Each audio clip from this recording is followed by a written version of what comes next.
Right, so no print runs just yet for Collector's Week, so no real information of note that I really want to go through.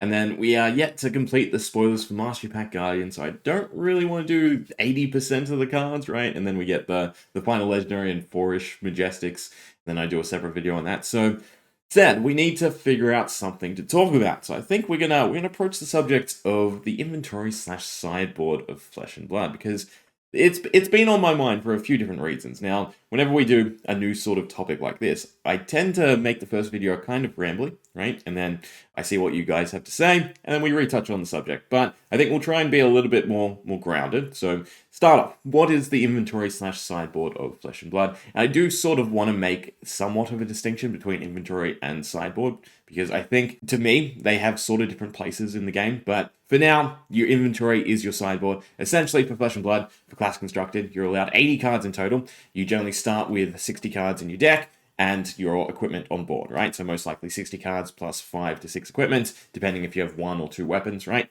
So that generally leaves 15 slots as your inventory. Now, generally speaking, these are split into, in my mind, 3 categories, right? You have your equipment, so generally your main equipment, and then your alternative equipment for X matchup.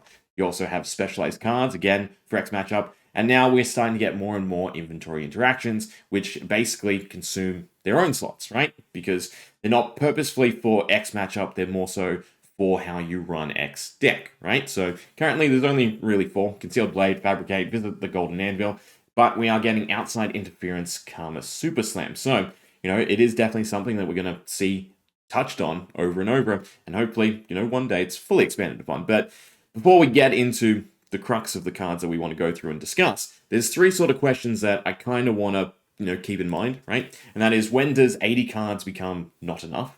And how broad should a card be? So essentially, you should one sideboard piece equate to half the heroes in play, right? Should it be the card you take for all these matchups and the card you take for all these matchups? Or should it end up being a bit more singular in its use? And then should equipment, inventory interactions, and sideboard cards be separate, right? Yeah, we'll come back to that one. But we'll start off with the bottom, which is the inventory interaction. So we'll get rid of Olympia's spec, and I think even Fabricate isn't necessarily taken for the inventory interaction. It's definitely, a salvage case if your equipment gets destroyed, re-equipping a base and then going back into Evos. But I think the big ones are Concealed Blade, and Outside Interference will be an interesting one come Super Slam. So, Concealed Blade, target assassin or ninja attack action card gains +1, and then when this hits, equip a dagger from your inventory. So it can be taken in both assassin and ninja. It's a blue 3 block, so that's good stats, right? And then again, it allows you to re-equip a dagger. Now, for ninja, not super great, but Flick Knives has had some resurgence. Being able to get your daggers back from the graveyard has had some resurgence, so it has definitely some level of use. But again, you're committing inventory slots to be able to use this card in your deck, right? So for Assassin, who's probably already taken X other daggers for X other matchups, Concealed Blade's a bit better, right? But again, it's that question in my mind with, should cards that interact with your inventory in this sense sort of be separate from that sideboard? Because in any situation, you're not going to take what's in your inventory, right, put in your deck. You're going to have those pieces to synergize with these cards for that use case, right? Now, Outside Interference is definitely an interesting one. So it is a blue pitchable, which is, I guess, the big merit behind it, right? So it is something you can pitch as blue, and then when you want, you can convert it into another Reviled attack action card from your inventory, right? So, for instance, you could have a few different sets of red attacks, right? That you basically, Outside Interference, put it into play, and now you've converted a blue pitchable that you no longer need to pitch into a better attack. So that definitely has some valid use. Again, starting off as something that's a blue pitchable, and then getting a red stat line worth of value. And again, in terms of your inventory, you could take a bunch of different attacks depending on the matchup, and Outside Interference still remains as functional as it is. But once again, you're committing those extra cards that you probably wouldn't slot into your deck otherwise, so that you can maximize their benefit with Outside Interference. So in my mind, it could get to the point where the inventory maybe could become a separate set of cards, right? Maybe, say 10 that you can't put in your deck that are there strictly for this type of interaction.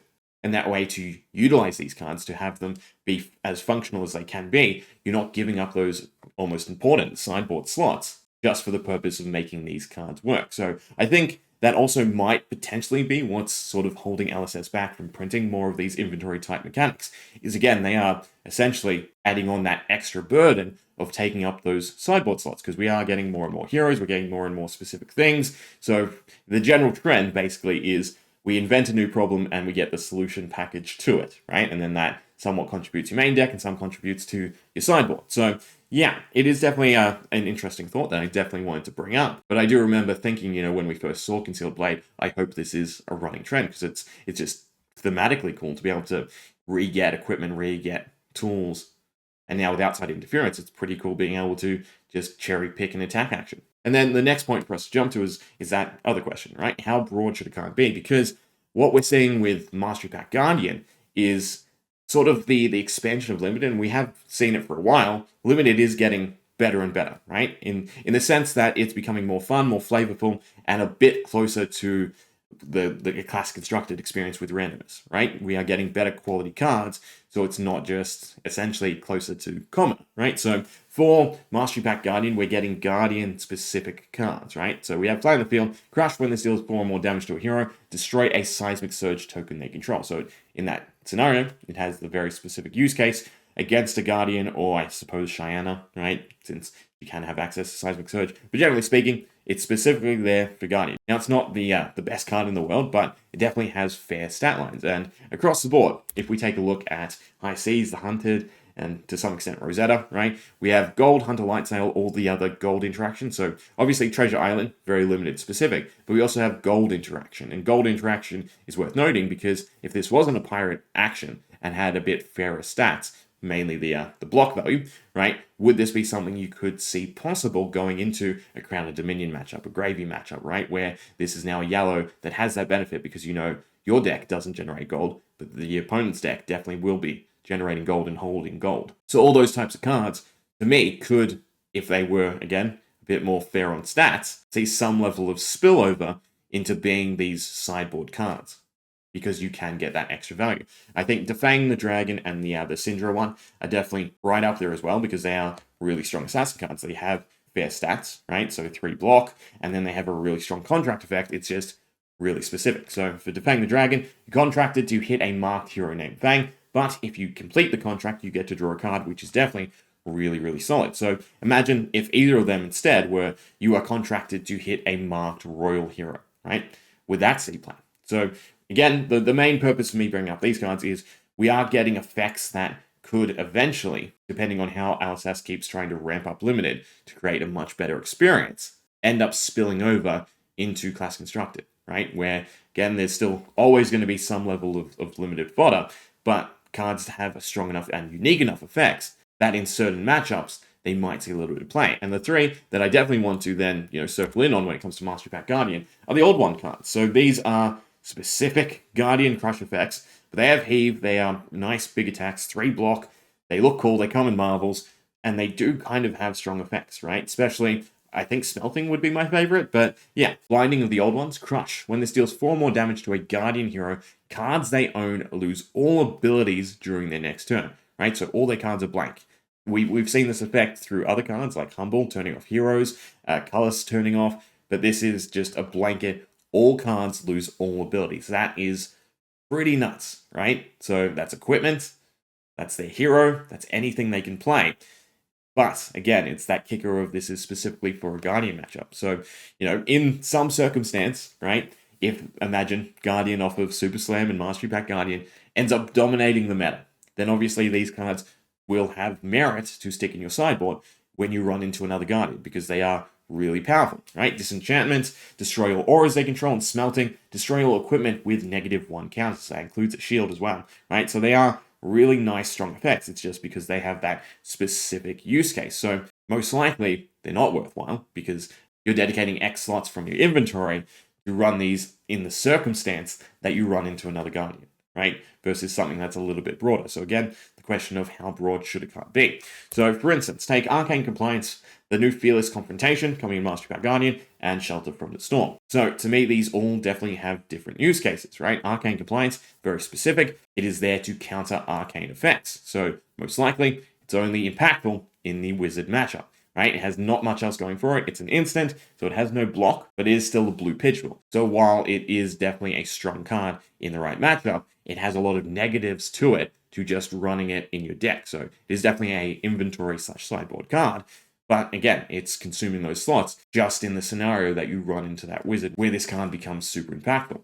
Now, Fearless Confrontation and Shelter from the Storm definitely have less drawback. So Fearless Confrontation is a blue 3-block, right? So it's a nice pitchable. It's something you can block in a jiffy. And then instant discard this target attack action gets -1 and loses and can't gain dominate. So the main crux there is meant to, again, play around Guardian. But it still has other merits to it. That -1 and the fact that it's instant discard, this allows it to interact with attacks targeting allies, right? So that's really strong. And then again, it's a blue block as a fallback. So this could almost be something that's comfortably slotted into a deck, right? As just a blue pitchball and a 3-block, that every now and then you might get that effect. Or at the very least, it has less drawbacks to sitting in your sideboard than, say, Arcane Compliance, right? It has more matchups where it's still okay. Similar, Shelter from the Storm. The damage prevention works against Arcane, works against aggro, right, for attacks. It has lots of use cases to it, hence why it is such an expensive card. So from these three, Shelter and Fearless Confrontation definitely have less drawbacks than Arcane Compliance. But at the same time,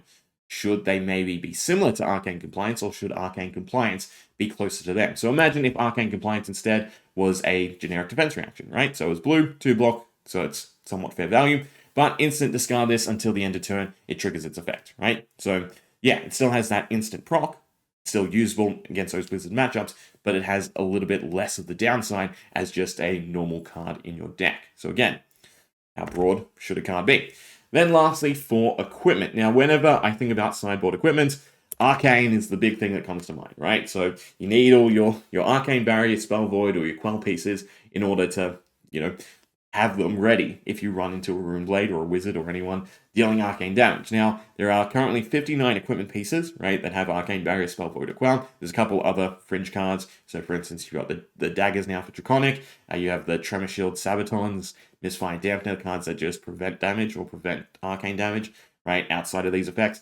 But, generally speaking, what always is on my mind is going into Wizard or Runeblade, right? You're essentially taking lesser equipment. You have your best in slot pieces, and then you have your sideboard equipment for that specific matchup. So you're losing X equipment effect in order to be able to combat their effects. Now, that is, in some sense, fair as well, right? Because that's the way it's being built. If you had, for instance, every good piece of equipment had another version that was the same ability, but then had Arcane Barrier or Spell Void or Quell, that would highly devalue Wizard and Runeblade, right? So that is why we have that distinction, but at the same time, not every class has access to quality Arcane pieces, rather they have to fall back on the generic stuff. And again, it's that question of, should these be taking up those sideboard slots when it's only a fraction of the heroes that are actually in play, right?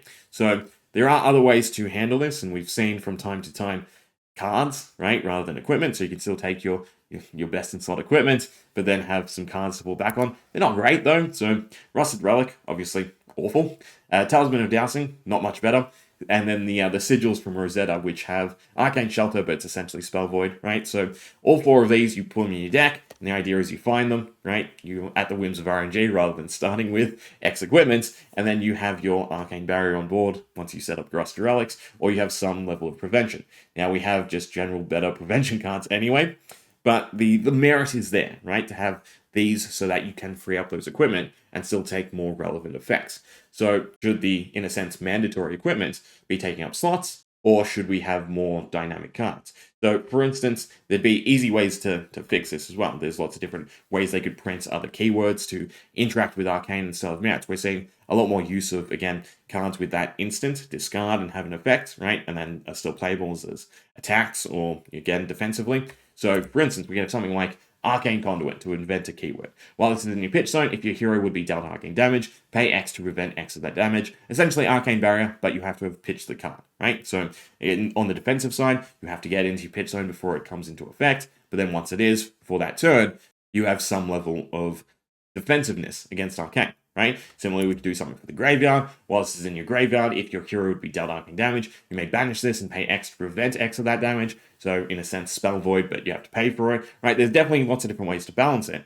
By creating cards that, again, have a much broader overlap, Is that a good or is that a bad thing? And I don't know, right? Because the game is continuously growing, right? We're getting more and more heroes, we're getting diverse effects and different playstyles and mechanics.